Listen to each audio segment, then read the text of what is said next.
আমন্ত্রণ দেশ 24-এ। আপনাদের সাথে আছে আশিক তমাল। শুনছিলেন শিরোনাম, এবার জানাবো পুরো খবর। ইতালিতে বাংলাদেশি একই পরিবারের 3 সদস্যকে হত্যার অভিযোগ উঠেছে। নিহতদের বাড়ি নোয়াখালীর কোম্পানিগঞ্জে। মৃত্যুর খবরে শোক নেমে এসেছে পরিবারে। হত্যার নেপথ্যে পরকীয়ার অভিযোগ উঠেছে। ইতালির রাজধানী রোম। শুক্রবার রাতে আয়া কাসেলোত্তির একটি ফ্ল্যাট থেকে চিৎকার শুনতে পান আশপাশের বাসিন্দারা। খবর পেয়ে সন্তানসহ এক দম্পতির মরদেহ উদ্ধার করে পুলিশ। পুলিশ জানায়, এক ব্যক্তি ধারালো ছুরি নিয়ে হামলা চালায় কামাল উদ্দিন ও তার পরিবারের ওপর। এ সময় তাদের ছেলে 20 বছর বয়সী অয়ন পালিয়ে প্রতিবেশীদের কাছে সাহায্য চান। পরে হামলাকারী অয়নকেও ছুরিকাঘাত করে পালিয়ে যায়। বর্তমানে অয়ন একটি হাসপাতালে চিকিৎসাধীন। এই ঘটনায় সন্দেহভাজন শাহাদাত নামে এক বাংলাদেশিকে জিজ্ঞাসাবাদের জন্য হেফাজতে নিয়েছে ইতালি প্রশাসন। নিহতরা নোয়াখালীর কোম্পানিগঞ্জ উপজেলার চরকাকড়া ইউনিয়নের বাসিন্দা। তাদের পরিবারে চলছে শোকের মাতম। ঘটনার নৈপথ্যে পারিবারিক বিরোধ ও পরকীয়ার কথা জানান স্থানীয়রা। হত্যা সন্তানের সাথে হে জড়িত, এটা আমি কইতে পারতাম। আমার তো কোনো যোগাযোগ না। আমি জানি যে হে লন্ডন থাকে, ফ্যামিলি সুদ্ধা, পরিবার সুদ্ধা। আমার খানার টেবিলে খাইতে বলছে, আমার নাতি আছে হবে ডিউটি তুন, নাতি দাইছে কই, নাতিরও আঘাত করছে। আর নাতি তো দাইছে, নাতিন বহুত খানার টেবিলে শেষ করে দিয়েছিল। গত রাত্রে হঠাৎ করে আমরা সকালে ফোন খাই যে ওনারা আমার ভাই, আমার ভাবি, আমার ভাতিজি 3 জনকে গলা কেটে হত্যা করা হয়েছে। এখন আমরা কে করলো, কিভাবে করলো সেটা জানি না, তবে আমরা এর সুষ্ঠু বিচার দাবি করছি। এসব বিষয়ে অতীতেও একাধিকবার বসে গ্রাম্য সালিশ। সুরাহা পেতে পুলিশের শরণাপন্নও হয় নিহত কামাল উদ্দিনের পরিবার। Desk report, channel 24। এ বিষয়ে আরও খবর জানাতে নোয়াখালী থেকে আমাদের সঙ্গে সরাসরি যুক্ত হচ্ছেন হাসিব আল আমিন। হাসিব,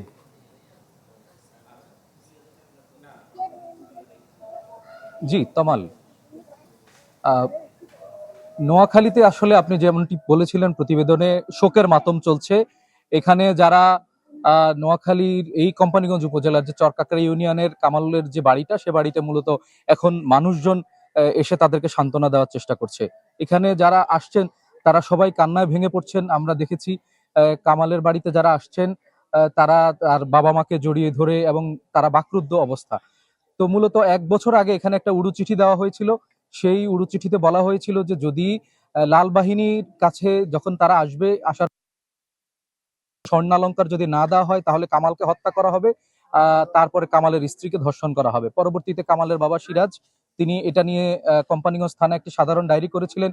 সেই ঘটনারই 1 বছর পরে এই ধরনের আরেকটা ঘটনা ঘটেছে। আমরা যেটা এখানকার যারা রয়েছেন ইতালির লোকজন, যাদের স্বজন রয়েছে, তারা জানিয়েছেন সেই শাহাদাত নামের এক যুবকের সাথে পরকীয়া রয়েছে এবং সেই ঘটনার ফলেই এই ধরনের হত্যাকাণ্ড ঘটেছে। গতকালকে তাদের বাসায় একটা বৈঠক হয়েছিল সেটেলমেন্টের বিষয়ে।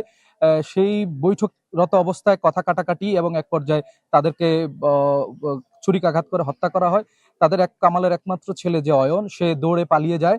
বর্তমানে সে হাসপাতালে ভর্তি আছে। তবে কামালের যে পরকীয়ার কথা বলা হয়েছে, শাহাদাত, আমরা তার বাড়িতে গিয়েছিলাম। তার মা বলছেন, তার ভাই বলছেন যে 4 বছর আগে তাদের সাথে সম্পর্ক ছিন্ন করে শাহাদাত তার বাড়ির সকল জায়গা জমিন বিক্রি করে লন্ডনে পাড়ি জমিয়েছেন এবং সেখান থেকে তার স্ত্রীর সাথে মতবিরোধ হওয়ার ফলে পরবর্তীতে তারা শাহাদাত ইতালি পাড়ি জমান। ইতালি পাড়ি জমানোর পরে গতকালকের এই ঘটনাটি ঘটেছে। তো আসলে এখানে পুরো বাড়িতে শোকের মাতম চলছে। কামাল এলাকার দানবীর হিসেবে পরিচিত। এলাকার যত সামাজিক সংগঠন রয়েছে সবাই তাকে মানবিক হিসেবে চেনে থাকেন। এলাকার কোনো ঝামেলার ভেতরে তিনি ছিলেন না, সবসময় শান্তশিষ্ট স্বভাবের ছিলেন। এই ঘটনায় সবাইকে, পুরো এলাকায় শোকের ছায়া নেমে এসেছে। তমাল। হাসিব, আপনাকে ধন্যবাদ। নোয়াখালী থেকে যুক্ত হয়েছিলেন হাসিব আল আমিন। উন্নত জীবনের আশায় রাশিয়ায় পাড়ি দিয়েছিলেন জামালপুরের 3 যুবক। এরপর একটি চক্র তাদের রুশ সেনাবাহিনীর কাছে বিক্রি করে দেয়। ঠেলে দেয়া হয় রাশিয়া ইউক্রেন যুদ্ধ। বর্তমান তাদের কারোর খোঁজ পাচ্ছে না স্বজনরা। এর মধ্যে 2 জনের মৃত্যুর খবরে শোকের ছায়া নেমে এসেছে পরিবারে। এখন আপনাদের কাছে, দেশবাসীর কাছে একটাই অনুরোধ, দেশের সরকারের কাছে অনুরোধ, আমাদেরকে বাঁচান, আমাদেরকে রক্ষা করুন, হেল্প করুন। রাশিয়া থেকে সামাজিক যোগাযোগ মাধ্যমে এভাবেই বাঁচার আকুতি জানান জামালপুরের আরমান আলী। আমরা চাই আমাদের মৃত্যুর পর যারা জানাজা হয় এভাবে শিয়াল কুকুরের মতো আমরা মরতে চাই না, প্লিজ। উন্নত জীবনের আশায় রাশিয়ায় গিয়েছিলেন জামালপুরের আরমান, মফিজ মিয়া, আরিফ হোসেন। সেখানে যাওয়ার 23 দিনের মাথায় পরিবারের সাথে আর যোগাযোগ হয়নি তাদের। এর মধ্যে গত 29 মে আরমান আলী এক অডিও বার্তায় জানান, ড্রোন হামলায় আহত হন তিনি, আর ইউক্রেন যুদ্ধে মারা যান দুই সঙ্গী। আমাদের 16 জনের ভিতরে হ্যাঁ পাঁচজন করে তো নিয়ে গেছে, 3-4 দিনের ভিতরে নিয়ে গেছে, পাঁচজন 6জন কইরা। এর ভিতরে শুধু আমরা 4 মিনিট বাইরে আছি। পরিবারের অভিযোগ, কাজ দেওয়ার কথা বলে তাদের রুশ সেনাবাহিনীর কাছে হস্তান্তর করে একটি চক্র। অনেক চেষ্টা করেও খোঁজ না পেয়ে উদ্বিগ্ন তারা।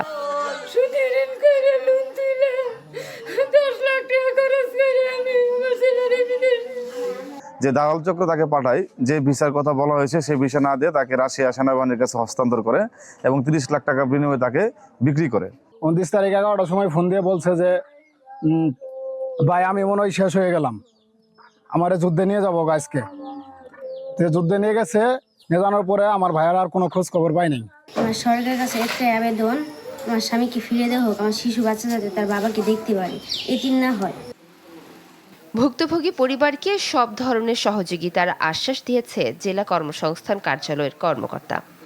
রাশিয়ায় ড্রোন হামলায় নিহত হওয়ার যে খবরটা, সেই সম্পর্কে আসলে আমাদের কাছে সরকারিভাবে কোনো তথ্য এখনো পর্যন্ত আমার জেলা কর্মসংস্থান জনশক্তি অফিসে আমরা পাইনি। খবরটা যদি সত্যি হয় তো তার লাশ আনার ক্ষেত্রে এবং তার পরিবারের যে সকল সহযোগিতা করার ক্ষেত্রে আমরা সরকারিভাবে যে ধরনের সহযোগিতা দিয়ে থাকি জেলা কর্মসংস্থানের জনশক্তি অফিসের পক্ষ থেকে, আমরা সেই সকল সহযোগিতা সর্বোচ্চ চেষ্টা এবং সহযোগিতা করে যাব। নিখোঁজ 3 জনের জীবিত কিংবা মরদেহ দেশে ফিরিয়ে আনার দাবি স্বজনদের। Desk report, channel 24। হাম পরিস্থিতির আরও খবর জানাতে জামালপুর থেকে আমাদের সঙ্গে সরাসরি যুক্ত হচ্ছেন আনোয়ার হোসেন মিন্টু। মিন্টু, জামালপুরের হাসপাতালগুলোতে কতজন শিশু ভর্তি আছে এখন পর্যন্ত? হ্যাঁ তমাল, আপনি জানেন যে জামালপুরে যে হামরুবেলা শুরুতেই, অর্থাৎ গত মার্চ মাসে আমরা যেমন চিত্রটি দেখেছিলাম, আজও কিন্তু ঠিক তেমন চিত্রটাই আমরা হাসপাতালে লক্ষ্য করেছি। অর্থাৎ কোনো পরিবর্তন কিন্তু আমরা দেখছি না। হামের উপসর্গ নিয়ে এখনো এই প্রতিদিন এই হাসপাতালে রোগী আসছে, কেউ কেউ চিকিৎসা নিয়ে চলে যাচ্ছে, আবার অনেকেই কিন্তু হাসপাতালের আইসোলেশন ওয়ার্ডে ভর্তি আছে। এখন আমি যে হাসপাতালে আছি, এটা জামালপুর জেনারেল হাসপাতাল। এই হাসপাতাল কর্তৃপক্ষ আমাকে যেমনটি জানিয়েছিলেন, গত 48 ঘন্টা এই হাসপাতালে হামের উপসর্গ নিয়ে ভর্তি হয়েছে 28 জন রোগী, আর বর্তমানে ভর্তি আছে 20 জন এই আইসোলেশন ওয়ার্ডে।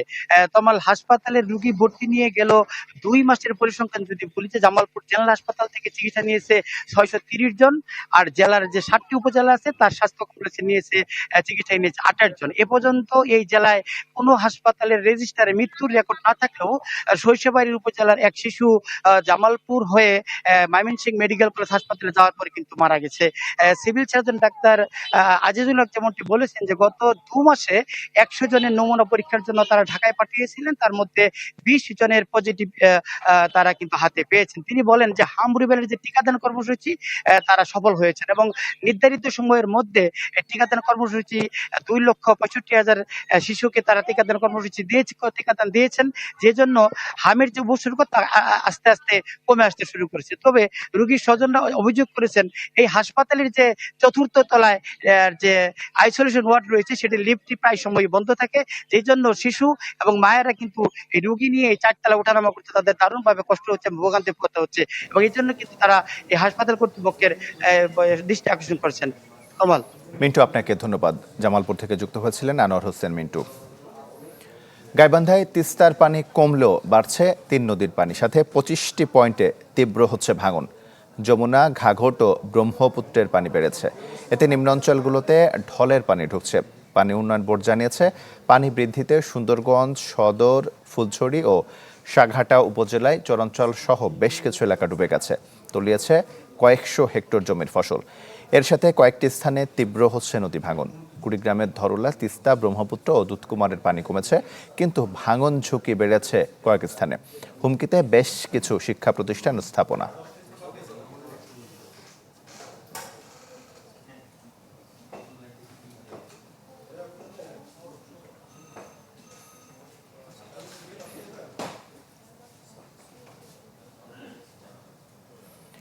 এ বিষয়ে আরো খবর জানাতে গাইবান্ধা এবং কুড়িগ্রাম থেকে যুক্ত হচ্ছেন আমাদের দুইজন সহকর্মী। প্রথমে চলে যেতে চাই গাইবান্ধায় আসাদুজ্জামান মামুনের কাছে। মামুন, নতুন করে কোন কোন এলাকা প্লাবিত হয়েছে? হ্যাঁ তমাল, আমি রয়েছি তো ঘাঘট নদীর পাড়ে। আপনাকে মাধ্যমে জানাতে চাই যে ব্রহ্মপুত্র, যমুনা এবং ঘাঘট নদীর পানি কিন্তু অব্যাহতভাবে এক সপ্তাহ থেকে বাড়ছিল এবং নতুন নতুন সুন্দরগঞ্জের আপনার লালচামার এলাকা, ধুতিচোড়া এবং ফুলছড়ির কাতলামারি, কেতকির হাট, আপনার হচ্ছে রেল স্টেশন চত্বরের ওইখানে কিন্তু নতুন করে পানি তলিয়ে যাচ্ছে এবং সেখানে কিন্তু আপনার এখানে নিম্ন অঞ্চল প্লাবিত হয়েছে এবং নদী ভাঙন তীব্রতর হয়ে উঠছে। তবে আপনার মাধ্যমে জানাতে চাই যে এই ব্রহ্মপুত্র, যমুনা, ঘাঘট নদীর পানি বৃদ্ধি হলেও গত 4 দিন থেকে কিন্তু তিস্তার পানি কমলেও আজকে দুপুরের পর থেকে কিন্তু তিস্তা নদীর পানি কিন্তু 66 মিটার বিপদসীমার নিচ দিয়ে প্রবাহিত হলেও 7 সেন্টিমিটার আজকে দুপুরের পর থেকে কিন্তু পানি বৃদ্ধি পেয়েছে। তো আমি যদি জানাই আপনাকে, এছাড়া কিন্তু আপনার হচ্ছে ফুলছড়ি উপজেলায় ব্রহ্মপুত্র নদের ভাঙনে কিন্তু ভয়াবহ রূপ ধারণ করেছে। গত এক সপ্তাহে উপজেলার চৌমোহন চরে 2 শতাধিক পরিবার ভিটেমাটি হারিয়ে সম্পূর্ণভাবে গৃহহীন হয়ে পড়েছে। নদীগর্ভে বিলীন হয়েছে চৌমোহন সরকারি প্রাথমিক বিদ্যালয়ের অবকাঠামো, কয়েক শত একর আবাদি জমি ও অসংখ্য গাছপালা। এই ভাঙনের ফলে কিন্তু মানুষ কেবল তাদের স্থাবর অস্থাবর সম্পত্তি হারায় না, তারা কিন্তু বড় সামাজিক এবং পারিবারিক বন্ধন এবং নিরাপত্তা সম্পূর্ণভাবে ভেঙে পড়ে। বর্তমানে কিন্তু খোলা আকাশের নিচে আশ্রিত পরিবারগুলো তীব্র খাদ্য এবং বিশুদ্ধ পানির অভাবে রয়েছে। তারা কিন্তু এই ভাঙন প্রতিরোধের ব্যবস্থা জানাচ্ছেন। তমাল। মামুন, আপনাকে ধন্যবাদ। গাইবান্ধা থেকে যেতে চাই কুড়িগ্রামে গোলাম মোল্লা সিরাজের কাছে। সিরাজ, যেসব এলাকায় নদী ভাঙন হচ্ছে, এই নদী ভাঙন রোধে প্রশাসনের পক্ষ থেকে কোনো ব্যবস্থা নেওয়া হচ্ছে কি? তমাল, প্রথমে একটু পানি বৃদ্ধির খবর যদি বলি, আজকে কিন্তু পানি উন্নয়ন বোর্ড যে তথ্য দিয়েছে দুপুরের পরে অর্থাৎ 3টার দিকে, তাতে কিন্তু তিস্তার যে পয়েন্ট রয়েছে কাউনিয়া পয়েন্ট, সেখানে কিন্তু 4 সেন্টিমিটার পানি বেড়েছে। ধরলার চিমনবাড়িতেও 2 সেন্টিমিটার পানি বেড়েছে, অন্যদিকে 2 সেন্টিমিটার কমছে। কিন্তু এই পানি বাড়া কমার ফলে যে ভাঙনের যে বিষয়টা আমরা বলেছিলাম, সেটি কিন্তু আসলে প্রকটাকার ধারণ করছে। আমি যদি বলি, আমি আছি আসলে দুধকুমারের পশ্চিম তীরে। এটি হচ্ছে আইনালের ঘাট নামক জায়গা, যে আমার পিছনে বেশ কিছু বাড়িঘর কিন্তু হুমকির মুখে যে কোনো মুহূর্তে কিন্তু এই বাড়িঘরগুলো নদীতে পড়ে যেতে পারে। এবং তার পাশেই যদি দেখাই যে সেখানে কিন্তু চলাচলের রাস্তা, সেই রাস্তাটা স্থানীয় লোকেরা নিজেরাই কিন্তু বাসের পাইলিং দিয়ে রক্ষা করার চেষ্টা করছে। তারা যেটা বলছে, তারপরেও কিন্তু যে কোনো নদীতে বিলীন হতে পারে। আমরা পানি উন্নয়ন বোর্ডের সঙ্গে কথা বলে যে বিষয়টি জানতে পেরেছি, তারা এখন পর্যন্ত 36টি পয়েন্টের খবর পেয়েছে। এই 36টি পয়েন্টই তারা পরিদর্শন করেছে। তার মধ্যে 21টি পয়েন্টে জরুরি ভিত্তিতে জিওব্যাগ ফেলে তারা কাজ করার চেষ্টা করছে।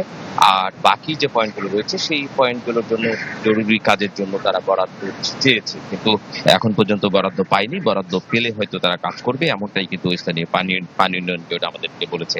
আর সব মিলিয়ে এই যে নদীর বাড়া কমা, পানি, সবকিছু মিলে এখন মানুষ কিন্তু সবচেয়ে বড় যে ব্যাপারটা আছে, বন্যার চেয়ে আসলে তারা আতঙ্কিত আসলে নদী ভাঙনের বিষয়ে।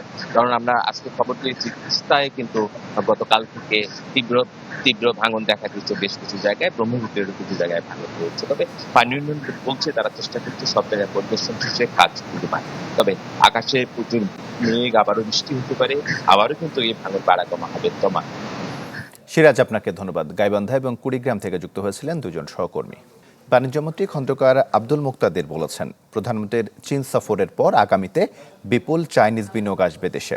দুপুরে সিলেটে তিনি সাংবাদিকদের জানান, চীন মিয়ানমার করিডোরে বাংলাদেশ যুক্ত হলে 24 ঘন্টায় বাংলাদেশ থেকে চীনে পণ্য পৌঁছানো যাবে। আমাদের মাননীয় প্রধানমন্ত্রী চীন সফরের ফলে তিনি অনেক শীর্ষ চাইনিজ বিনিয়োগকারীদের, সম্ভাব্য বিনিয়োগকারীদের সাথে কথা বলেছেন। চীন সরকারের প্রধানমন্ত্রী থেকে শুরু করে প্রেসিডেন্ট শি জিনপিং সবার সাথেই তার কথা হয়েছে। তো আগামী দিনে ইনশাল্লাহ আমরা বাংলাদেশে বিপুল চীনা বিনিয়োগ দেখব এবং যার ফলে এই বাণিজ্য ঘাটতির একটা বিপরীত চিত্রের দিকে আমরা হাঁটব। পাবনার ইছামতি নদী পুনরুদ্ধার প্রকল্পের সংশোধিত ডিপিপি নিয়ে শুরু হয়েছে বিতর্ক। রহস্যজনকভাবে প্রকল্প থেকে বাদ দেওয়া হচ্ছে শহরের প্রবাহে বাধা সৃষ্টিকারী 13টি সেতু পুনর্নির্মাণ ও নৌপথের কাজ। প্রকল্পের নকশা পরিবর্তনে ক্ষুব্ধ স্থানীয়রা। কোথাও পলি, কোথাও আবার আবর্জনা জমে বিপন্ন হয়েছে নদীর স্বাভাবিক প্রবাহ, সংকুচিত হয়েছে গতিপথ। এটি পাবনা শহরের মধ্য দিয়ে বয়ে চলা ঐতিহ্যবাহী ইছামতি নদী। নদীর স্বাভাবিক রূপ ফিরিয়ে আনতে 2023 সালে নেওয়া হয় বড় প্রকল্প। পরিকল্পনায় পানি প্রবাহে বাধা সৃষ্টিকারী 13টি কালভার্ট ভেঙে নির্মাণ হবে আধুনিক ও সুউচ্চ সেতু। অভিযোগ, গত জাতীয় নির্বাচনের মাত্র 7 দিন আগেই তড়িঘড়ি করে পাশ করা সংশোধিত আরডিপিপিতে হঠাৎই বাদ দেওয়া হয় সেই পরিকল্পনা।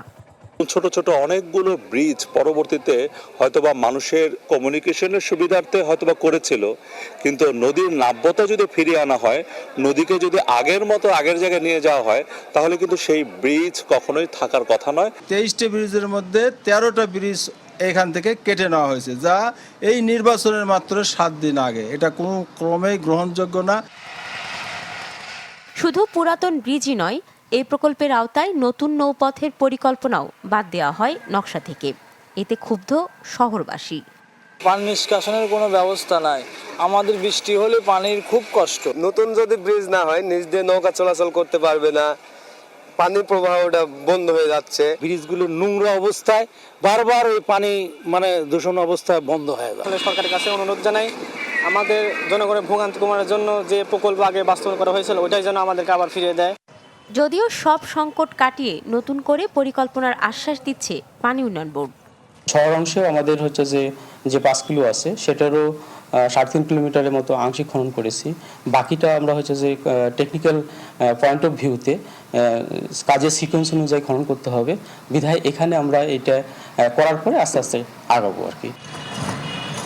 সেনাবাহিনীর তত্ত্বাবধানে বাস্তবায়িত 1554 কোটি টাকার এই মেগা প্রকল্পের মেয়াদ 2027 সালের জুন পর্যন্ত। Desk report, channel 24। এবার সীমান্তে পুশিন পরিস্থিতির খবর জানাতে চাই। বিষয় জানাতে চুয়াডাঙ্গা থেকে সরাসরি যুক্ত হচ্ছেন রেজাউল করিম লিটন। লিটন, সীমান্তের কি অবস্থা জানাবেন? তমাল, বাংলাদেশের প্রতিটি রাত নামলেই শুরু হচ্ছে পুশিনের প্রেসার, পুশিনের আতঙ্ক। আপনি জানেন যে পার্শ্ববর্তী দেশ ভারতে, বিশেষ করে পশ্চিমবঙ্গে, তাদের এই যে গত মার্চ মাসে যে নির্বাচন অনুষ্ঠিত হলো, এই নির্বাচনের পরে সেখানে বিজেপি ক্ষমতায় আসার পরেই তারা বাংলাদেশকে অস্থিতিশীল করার জন্য যে অপতৎপরতা শুরু করেছে, বিশেষ করে বাংলা ভাষাভাষীদের ধরে, বাংলা ভাষাভাষী যারা মুসলিম তাদেরকে ধরে তারা সীমান্তরক্ষী বাহিনী বিএসএফ এর কাছে দিচ্ছে এবং বিএসএফ রাতের অন্ধকারে কাঁটাতারের বেড়ার মধ্য দিয়ে তাদেরকে বাংলাদেশে ঠেলে দিচ্ছে। এই আন্তর্জাতিক আইন, দ্বিপক্ষীয় চুক্তি, কোনো কিছুই তারা শুনছে না, মানছে না তমাল। এবং এই মানুষগুলো, নারী, পুরুষ, শিশু, বৃদ্ধ, তারা যখন রাতের অন্ধকারে তাদেরকে ঠেলে দেওয়া হচ্ছে বাংলাদেশের দিকে, তারা নোম্যান্স ল্যান্ডে অবস্থান করছেন। বিজিবি বাধা দিচ্ছে, বিজিবি কিন্তু রুখে দিচ্ছে, তারা শূন্য রেখায় বসে থাকছে। চরম মানবাধিকার লঙ্ঘন হচ্ছে, চরম নিষ্ঠুরতা। আমি দেখেছি তমাল, যাদেরকে পুশিন করেছে অনেকেই ইতিমধ্যে সীমান্তবর্তী যে নদী আছে, খালবিল আছে, সেখানে নামিয়ে দিচ্ছে বিএসএফ। অনেকে সাঁতার জানে না, সেখানেও তারা সমস্যায় পড়ছে। তো এই অবস্থার মধ্য দিয়ে তমাল, আপনি জানেন যে বন্ধুপ্রতিম দেশ হিসাবে এটা কিন্তু ভারত করতে পারে না। তো ভারতের এই অপতৎপরতা, বাংলাদেশকে অস্থিতিশীল করার যে তৎপরতা ভারত চালাচ্ছে, এটি বন্ধ করার জন্য জাতিসংঘ এবং আন্তর্জাতিক মানবাধিকার সংস্থা হিউম্যান রাইটস ওয়াচ তারা বিবৃতি দিয়েছে। তমাল, আরেকটা জিনিস আপনাকে বলি, বাংলাদেশের বাইরে থেকে যেমন ভারত তৎপরতা চালাচ্ছে, তেমন কিন্তু দেশের ভিতরে আপনি জানেন চৈতালি চক্রবর্তী নামের একজন আইনজীবী, তিনি কিন্তু এদেশে আলাদা প্রদেশ দাবি করেছেন সনাতনী ধর্মের জন্য। তো এই যে ধর্মের ভিত্তিতে তারা যে অপতৎপরতা চালাচ্ছে, এগুলো রুখে দেওয়ার জন্য দাবি তুলেছে এই বাংলাদেশের দেশপ্রেমিক জনগণ। তো বিজিবি সীমান্তে সবসময় টহল আছে, তারা যে কোনো তৎপরতা রুখে দিতে প্রস্তুত আছে। তমাল। লিটন, আপনাকে ধন্যবাদ। চুয়াডাঙ্গা থেকে যুক্ত হয়েছিলেন রেজাউল করিম লিটন। ফেনীর আলাদা স্থান থেকে 2 মরদেহ উদ্ধার করেছে পুলিশ। সকালে ছাগলনাইয়া উপজেলার ঘোপাল ইউনিয়নের যুবক জোবায়ের হোসেন পারভেজের মরদেহ বাড়ির পাশ থেকে উদ্ধার হয়েছে। নিহতের গলা ও হাত কাটা ছিল। পরিবারের অভিযোগ, গ্রামের শাহাদাত হোসেন ও মামুনুর রশিদের সাথে দোকান নিয়ে বিরোধ ছিল। এরই জেরে এই হত্যাকাণ্ড। একই জেলার ফুলগাজীর দক্ষিণ তালবাড়িয়া এলাকায় ঘরের চালের টিন কেটে ঘরে ঢুকে প্রবাসীর স্ত্রীকে হাত পা মুখ বেঁধে হত্যা করেছে দুর্বৃত্তরা। রাজশাহীতে আর্জেন্টিনা ব্রাজিল সমর্থকদের প্রীতি ফুটবল ম্যাচ অনুষ্ঠিত হচ্ছে। এ বিষয়ে আরও খবর জানাতে সেখান থেকে সরাসরি যুক্ত হচ্ছেন আবরার শাহেদ। আবরার,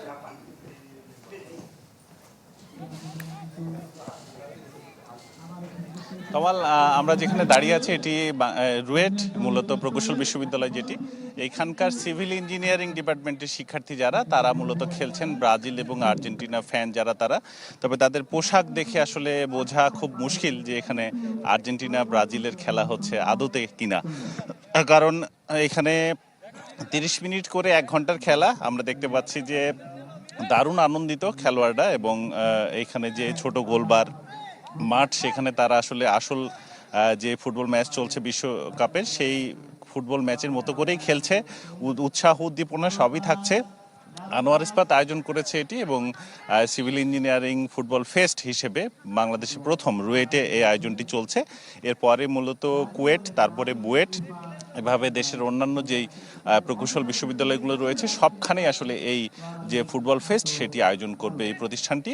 তবে যে খেলা হচ্ছে তাতে খুবই উৎসাহ উদ্দীপনা রয়েছে এখানকার শিক্ষার্থীরা, কারণ দর্শক যারা তারাও কিন্তু তাদের প্রিয় দলকে সাপোর্ট করতে তাদের গেঞ্জি পরে, জার্সি পরে আসলে এখানে এসেছেন। এবং এখন পর্যন্ত 30 মিনিট প্রথমার্ধ খেলা চলছে, কেউ কোনো গোল দিতে পারেনি। তবে কিছুক্ষণ বাদেই হয়তো হাফ টাইম হবে, এবং তারপরে এখানে দর্শকদের জন্যও কিন্তু রয়েছে। এই গোল হতে হতে হলো না, আপনি নিশ্চয়ই দেখতে পাচ্ছেন, এবং উৎসাহ উদ্দীপনাটাও অনেক। এবং আয়োজকরা যারা, তাদের কাছে আমরা জিজ্ঞেস করেছিলাম যে এই আয়োজনের মূল উদ্দেশ্য কি। তারা যেটি বলছেন যে ফুটবল বিশ্বকাপ যেহেতু চলছে এবং পুরো দেশে উন্মাদনা চলছে, এটির একটি প্রীতি ম্যাচ আসলে এই বিশ্ববিদ্যালয়ের শিক্ষার্থীদের মধ্যে তারা আয়োজন করেছেন। ফলে বলা যায় যে বেশ আনন্দিত এখানকার শিক্ষার্থীরা, খেলোয়াড়রা, এবং তারা বলছেন যেহেতু প্রীতি ম্যাচ, এখানে কেউ যাতে আহত না হয় তার জন্য তারা চেষ্টা করছেন। খেলা চলবে আরো 30 মিনিট। এ ছিল আমার কাছে। আবরার, আপনাকে ধন্যবাদ। রাজশাহী থেকে যুক্ত হচ্ছিলেন আবরার শাহেদ। নরসিংদীর পলাশে কনফিডেন্স সিমেন্ট কারখানা অনুষ্ঠিত হলো আগামীর পথে একসাথে শীর্ষক মত বিনিময় সভা। কারখানা পরিদর্শনে যান দেশের বিভিন্ন অঞ্চলের প্রথম সারির ডিস্ট্রিবিউটররা। এতে উপস্থিত ছিলেন প্রতিষ্ঠানের চেয়ারম্যান ইমরান করিম, সিইও জহির উদ্দিন আহমেদ সহ ঊর্ধ্বতন কর্মকর্তারা। এ সময় তাদের দেখানো হয় কনফিডেন্স সিমেন্টের উন্নত উৎপাদন প্রক্রিয়া, আন্তর্জাতিক গুণগত মান নিয়ন্ত্রণ ব্যবস্থা ও ভিআরএম প্রযুক্তির কার্যক্রম। এই ছিল দেশ 24। এতক্ষণের সাথে থাকার জন্য ধন্যবাদ সবাইকে।